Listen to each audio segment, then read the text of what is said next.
Hello and welcome you all to this class. Today we will start a new subject called irrigation engineering. I would like to start this subject with some basic geographical data. So as you can see, this is the world map and India's population. So here you can see this is our beautiful India. Okay. So about 18% of the total world's population India's have. Okay. So India's population is about 18% of total world population. Okay. And if we talk about the land, okay, geographical area, so we have only 2.4% of world land. Okay.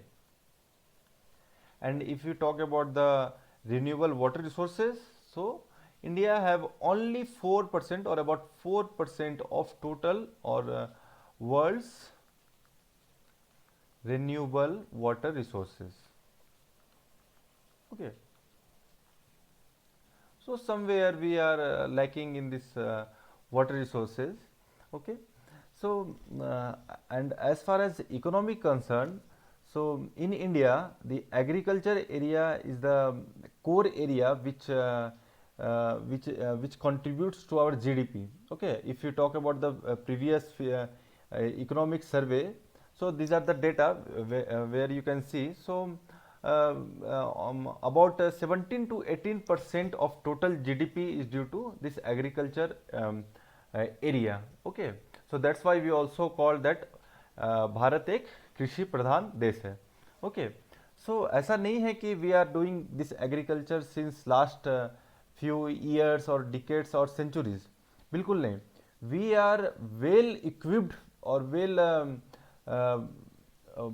हम agriculture कब से कर रहे हैं, जब when since the world's oldest civilization, that is Indus valley civilization.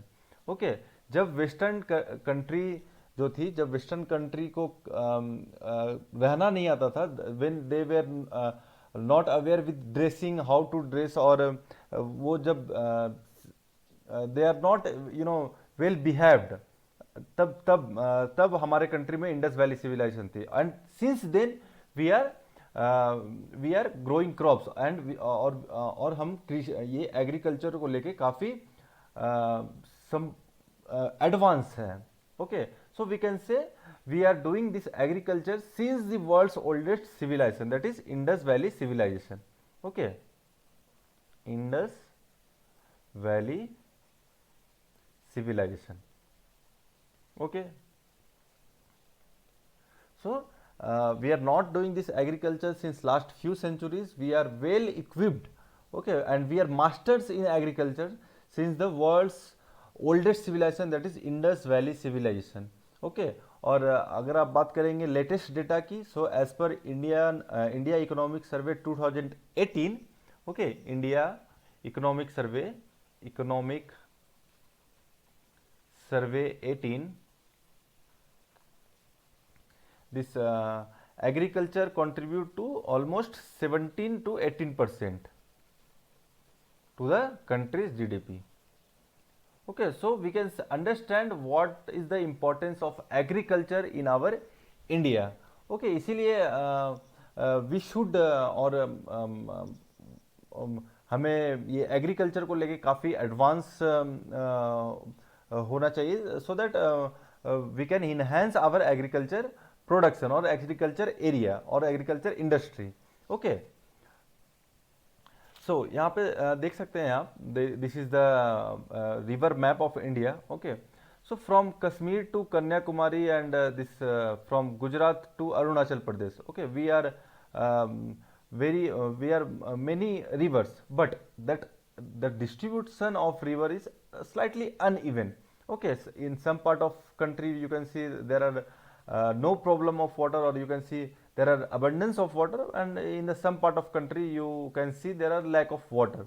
Okay, so इसीलिए हमें क्या है that the interlinking of some rivers, or you can say suppose इस कुछ गुजरात या राजस्थान या महाराष्ट्र के कुछ पार्ट में एग्रीकल्चर तो हमारे यहाँ सारे जगह होते हैं, from north to south and from west to east. Agriculture India के हर कोने में होते हैं। ओके, किसी जगह वाटर है और किसी जगह वाटर नहीं है। ओके, तो ऐसा नहीं है कि जहाँ पे वाटर नहीं है वहाँ पे एग्रीकल्चर नहीं होते हैं। ठीक है, जैसे in some parts of Maharashtra, Rajasthan, Gujarat, we there are agriculture, वहाँ पे फार्मिंग होती है। ओके, लेकिन प्रॉब्लम क्या है कि वहाँ पे अगर वाटर नहीं है तो फार्मिंग कैसे होगी। ओके, तो ये जो कोर्स है इरिगेशन इंजीनियरिंग, ओके, इस कोर्स में ऐसा नहीं है कि इरिगेशन में हम पढ़ेंगे कि how to do the process of basic process of agriculture, है ना, बुआई कैसे करते हैं, फसल की कटनी कैसे करते हैं। We are not much interested in that part of or you can say this core part of the irrigation or agriculture. Okay, we are only concerned with the civil engineering, how the civil engineering is associated with this irrigation engineering. Okay, so irrigation के लिए agriculture के लिए क्या ज़रूरी है, agriculture industry कब boost होगा। Okay, जब आपका जो आउटपुट है that output will be increased. Correct, जब जितना ज़्यादा फार्म आउटपुट होगा उतना ज़्यादा एग्रीकल्चर एरिया बूस्ट होगा। ठीक है, सो ये फार्म आउटपुट को बूस्ट करने के लिए क्या करना पड़ेगा। So we know the basic needs of, जैसे कि हमारे लिए बेसिक नीड्स क्या है, for human the basic needs of water. Okay, हमारे लिए water is the basic need. In similar to that, so plant के लिए भी जो बेसिक नीड है वो वाटर है, क्योंकि वाटर के हेल्प से ही वो क्या करती है, अपना उसका जो ग्रोथ होता है, that so water is the basic need. Without water we can not imagine the growth of any plant और any products, crops. Correct, so अभी मान लीजिए यहाँ पे कुछ राजस्थान या गुजरात या महाराष्ट्र या और भी कई पार्ट में जहाँ पे वाटर नहीं है।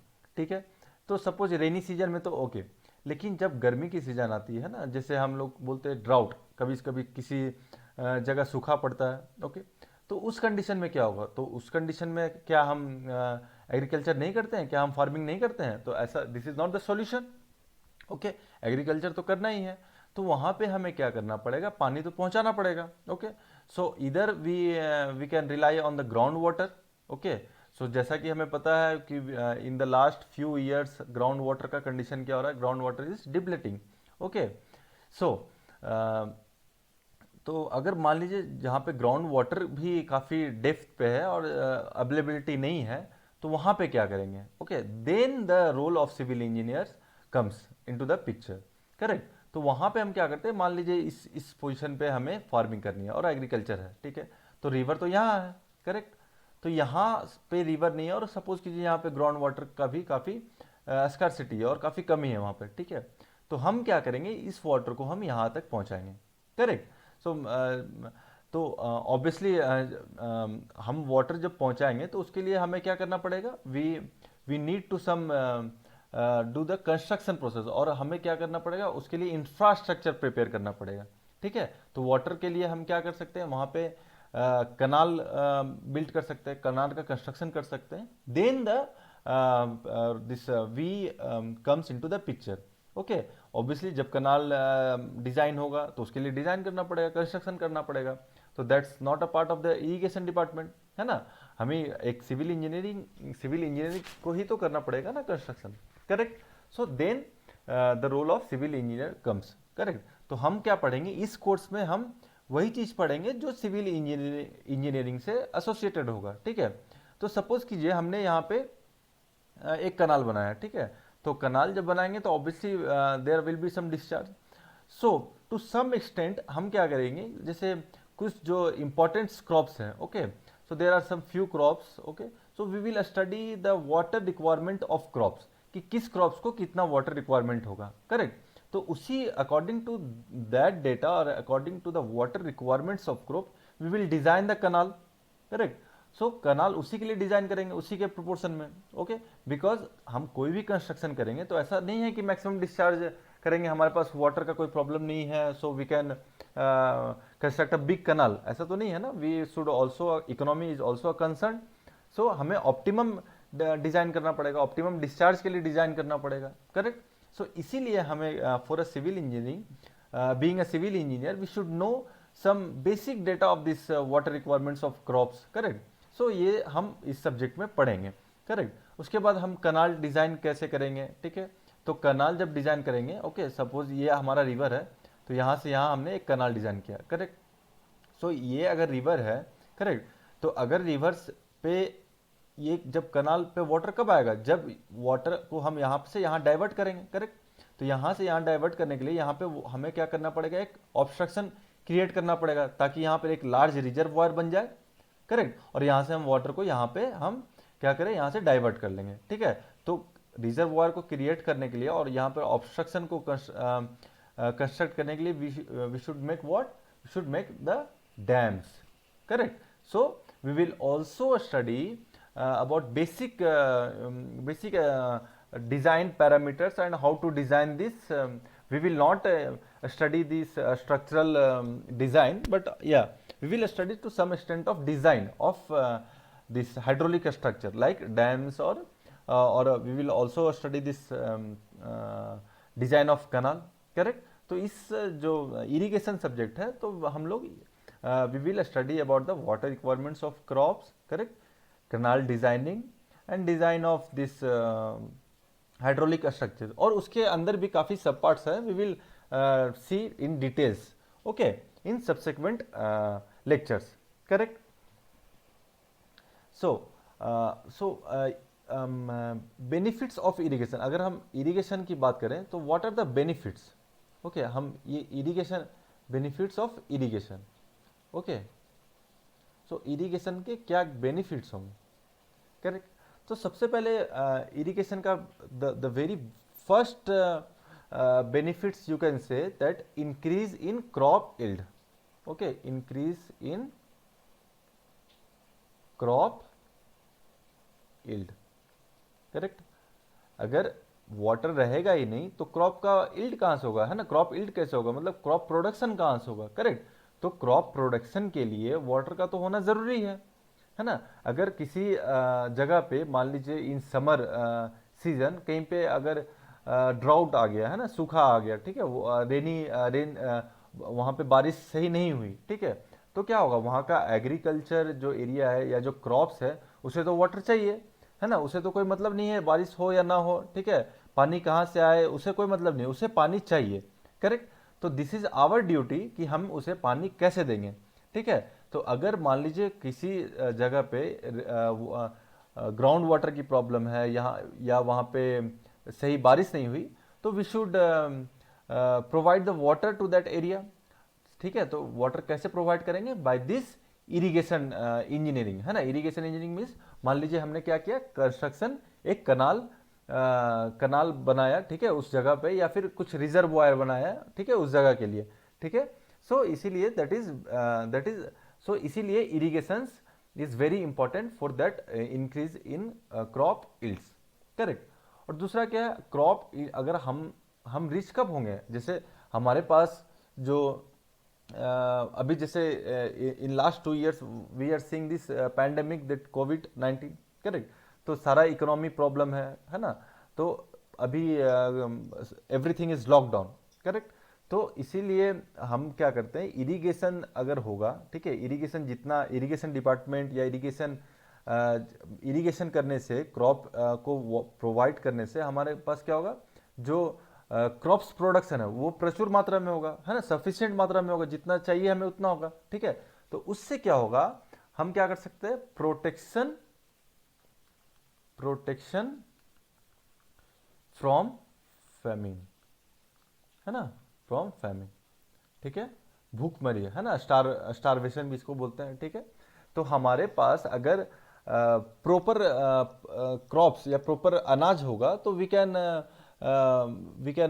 हम कुछ वक्त के लिए, है ना, इस पर रिलाई कर सकते हैं। अगर मान लीजिए कि पूरा लॉकडाउन हो गया, है ना, हमारे कंट्री में पूरा लॉकडाउन है, कोई इंपोर्ट एक्सपोर्ट नहीं है, और अगर मान लीजिए हमारे पास कोई एग्रीकल्चर सुविधा नहीं है, ठीक है, हमारे पास क्रॉप का जो प्रोडक्शन है काफ़ी कम हुआ है या फिर बहुत कम है, ठीक है, तो हमारा जो पॉपुलेशन है उसके लिए क्या है, बेसिक नीड्स तो फूड है ना, बाकी तो बाद में है, और वाटर, फूड तो ये बेसिक नीड है। अगर फूड नहीं मिलेगा तो क्या होगा, प्रॉब्लम, फेमिन, दैट इज भूखमरी, है ना, स्टारवेशन।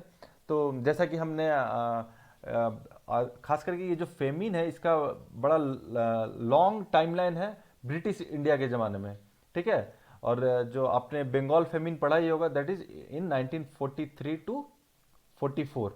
ओके, तो ये जो बंगाल फेमिन थे इसमें काफ़ी 20 to 30 lakhs लोगों का डेथ हुआ था due to this famine. Okay, and it was called that it was natural, लेकिन ऐसा नहीं है कि ये 100% नेचुरल था। ओके, ड्यू टू उस समय के जो ईस्ट इंडिया कंपनी के जो हेड थे that is Winston Churchill. Okay, so उसके कुछ गलत रूल्स रेगुलेशन और उसके कुछ गलत नीतियों के कारण ये फेमिन आया था, है ना।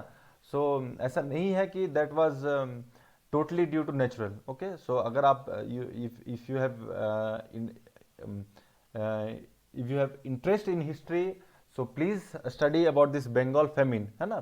this was not is due to this was not natural famine। okay, it was it was due to some extent it was due to this wrong implementation of rules of this East India company। ठीक है, so okay, so that's a part of history।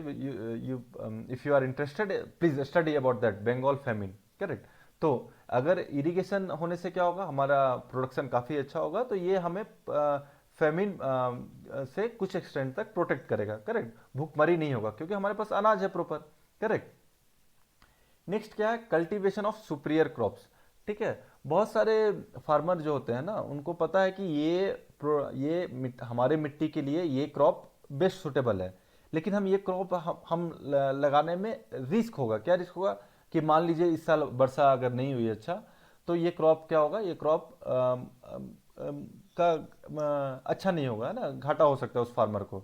तो इस risk के कारण वो क्या करता है, वो जो बेस्ट सुटेड क्रॉप है उस सॉइल के लिए, वो वहाँ पे प्रोडक्शन नहीं कर पाता है। लेकिन अगर उसे ये श्योरिटी हो जाए कि ठीक है, अगर मान लीजिए आपके यहाँ बारिश नहीं हुई, so we have good infrastructure, we have a good irrigation this channel, है ना, हमारे पास कैनाल अच्छा है, हमारे पास रिजर्वॉयर है, मतलब हम ये श्योरिटी है फार्मर को कि आपको वाटर की कमी नहीं होगी। ठीक है, सो वो क्या कर सकता है, वो अपने जो खेत है या जो अपना एरिया है, he will crop the best suited crops for that soil. Correct, so हम क्या बोल सकते हैं, cultivation of superior crops, cultivation of superior crops.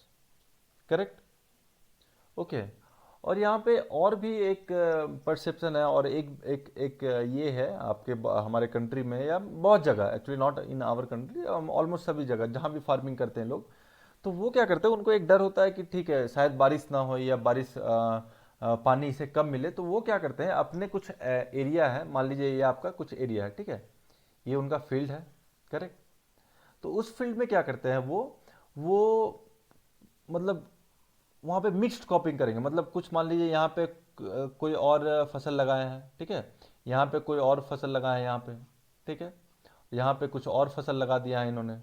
Correct, यहाँ पे कुछ और फसल लगा दिया है। ठीक है, वो ऐसा इसलिए करते हैं कि मान लीजिए कि, और ये चारों फसल का वाटर रिक्वायरमेंट अलग अलग है। ठीक है, इसका मान लीजिए वाटर रिक्वायरमेंट हाई है, इसका मीडियम है, इसका लो है, और इसका ठीक है मतलब डिफरेंट है। करेक्ट, तो वो क्या करते हैं कि वो अपने एरिया में 4 तरह के आपका क्रॉप्स लगा दिए। ठीक है, और वो सोचते हैं कि ठीक है, अगर बारिश ज़्यादा होगी, बारिश अगर अच्छा हुई तो ये क्रॉप अच्छा हो जाएगा, बारिश कम हुई तो ये क्रॉप तो कम से कम होगा, अगर बारिश बहुत कम हुई तो कम से कम ये तो, और ये तो क्रॉप होगा ना। तो इसीलिए वो क्या करते हैं कि वो अपने फील्ड में मिक्स्ड क्रॉपिंग करते हैं। ठीक है ना, तो ये सोचकर कि बारिश वो होगा या नहीं होगा, या वाटर रिक्वायरमेंट वहाँ पे वाटर रिक्वायरमेंट के अकॉर्डिंग वो क्या करते हैं, मिक्स्ड क्रॉपिंग करते हैं। लेकिन अगर उन्हें श्योरिटी मिल जाए कि नहीं, आपके पास देर इज नो प्रॉब्लम और there is no scarcity of water for your crops, so he will be very sure to crop और to cultivate that crop which is best suited for that soil. Correct, तो यहाँ पर हम क्या बोल सकते हैं, एलिमिनेशन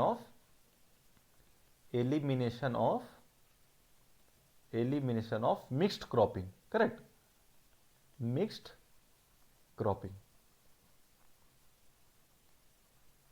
करेक्ट, ठीक है, और जैसा कि हमने अभी अभी कुछ देर पहले पढ़ा कि हमारा जो इकोनॉमी है उसमें एग्रीकल्चर का काफ़ी ज़्यादा कंट्रीब्यूशन है, almost 17 to 18% in the recent survey we have seen that almost 17-18% the contribution of agriculture to our GDP, correct. तो जितना ज़्यादा फार्मिंग होगा और जितना ज़्यादा अच्छा आउटपुट होगा उतना ज़्यादा हमारा इकोनॉमी बूस्ट होगा, करेक्ट। तो इसीलिए हम क्या कर सकते हैं, इरिगेशन का एक बेनिफिट क्या बोल सकते हैं, economic development, correct, economy development, economic development, ठीक है ना। क्योंकि हमारा जो इकोनॉमी है उसका एक बेस क्या है, उसका एक पिलर क्या है, agriculture area is the pillar, ठीक है। अगर एग्रीकल्चर हमारा जितना अच्छा होगा इकोनॉमी भी उतना ही अच्छा होगा, correct. So we can say economy is directly proportional to the agriculture industry, correct. तो और एक आपका क्या होगा, ठीक है, मान लीजिए हमने एक इरिगेशन के लिए, है ना, कुछ मान लीजिए कोई एरिया है, ठीक है, उसके लिए हम वाटर प्रोवाइड करने के लिए हमने एक कनाल का क्या किया, कंस्ट्रक्शन किया, ठीक है। तो कनाल को जब भी हम कंस्ट्रक्शन करेंगे, मान लीजिए ये रिवर है, करेक्ट, तो इस रिवर से हमने एक कनाल को यहाँ से एक डाइवर्ट कर दिया, करेक्ट। लेकिन इस यहाँ पे जो वाटर है इसका तो ये डायरेक्शन है, करेक्ट। तो हमें क्या करना पड़ेगा, यहाँ पे तो कुछ ऑब्स्ट्रक्शन बनाना पड़ेगा ना, तभी तो ये वाटर यहाँ पे जाएगा, करेक्ट। तो ये ऑब्स्ट्रक्शन को क्या बोलते हैं हम लोग, that is hydraulic structure, like wear, barrage और डैम्स, करेक्ट। सो अगर डैम्स कंस्ट्रक्ट करते हैं तो उसका एक और बेनिफिट क्या है, डैम से हम क्या कर सकते हैं यहाँ पे, hydro power generation, correct. So हम क्या बोल सकते हैं, इरिगेशन का एक इनडायरेक्ट जो बेनिफिट है that is hydro power generation, hydro power generation, correct. हम इरिगेशन तो कर रहे हैं ये एग्रीकल्चर के लिए, लेकिन उससे क्या हो रहा है, एक और बेनिफिट हो रहा है कि अगर हम यहाँ पे कोई डैम्स कंस्ट्रक्ट किए हैं तो यहाँ पे हम क्या कर सकते हैं, हाइड्रो पावर जनरेट कर सकते हैं, करेक्ट। तो वो भी हमारा एक काफ़ी अच्छा एंड बेनिफिट और advantage of irrigation we can say, ठीक है। और ऑब्वियसली अगर हम डैम यहाँ पे कंस्ट्रक्ट करेंगे तो यहाँ पे काफ़ी बड़ा रिजर्वायर होगा, तो वहाँ से हम क्या कर सकते हैं, डोमेस्टिक और इंडस्ट्रियल वाटर सप्लाई, है ना, to nearest area, correct. Domestic domestic and water supply, correct. जहाँ पे भी डैम होगा, है ना, अगर डैम है यहाँ पे रिजर्वायर है, ठीक है, तो वहाँ के आसपास का जो एरिया होगा वहाँ का जो वाटर सप्लाई कनेक्शन होगा दैट इज़ वेरी गुड, है ना। और वो जो आसपास के एरिया है उन्हें वाटर सप्लाई काफ़ी अच्छा होगा, they will be highly benefited with this reservoir और विद दिस डैम, ओके, ठीक है। और एक और बेनिफिट आप क्या बोल सकते हैं, दैट इज मान लीजिए ये कनाल है, ठीक है, और कोई भी कनाल, जैसे आप there are various types of canals, है ना, कुछ बड़े कनाल्स भी होते हैं। तो ये कनाल्स के वजह से क्या हो सकता है, एक उसका यूज हम कर सकते हैं as a navigation, as a transport, correct. So we can use that structure as a navigation, so this is also an advantage of irrigation, navigation, correct, ठीक है। तो ये हो गया आपका, this are the advantage of irrigation, ठीक है। और ऑब्वियसली हमें पता है हर सिक्के के दो पहलू होते हैं, there are two sides of every coins, correct. So हमारे obviously there are too much benefits और there are many advantages of irrigation, so along with that there are few limitation, it is wrong to say that disadvantage, so you can say there are some limitations, correct, कुछ limitations है, limitations, ठीक है। क्या limitation है, okay. सो मान लीजिए यहाँ पे इरिगेशन होता है ना, तो इरिगेशन की वजह से यहाँ पे मान लीजिए जो फार्मर्स हैं, ठीक है, वो फार्मर्स अपने एरिया में क्या करेंगे, फर्टिलाइजर देंगे, करेक्ट। तो समय समय पर फर्टिलाइजर देने से तो वो क्या होता है, वाटर के साथ मिक्स होके वो ग्राउंड वाटर में सीपेज हो जाएगा, ठीक है, and they can contaminate this ground water. तो so to some extent we can say due to this irrigation, है ना, इरिगेशन मीन्स अगर फर्टिलाइजर नाइट्रेट्स अगर दे रहे हैं तो, है ना, ठीक है। तो that's why we also promote this organic farming, correct. So मान लीजिए कुछ फर्टिलाइजर्स दे रहे हैं, कुछ नाइट्रेट्स दे रहे हैं, तो that mixed with water and that seep into the ground, okay, and that finally mixed with the groundwater and finally it contaminated the groundwater, correct. So you can see limitations क्या है, contaminated of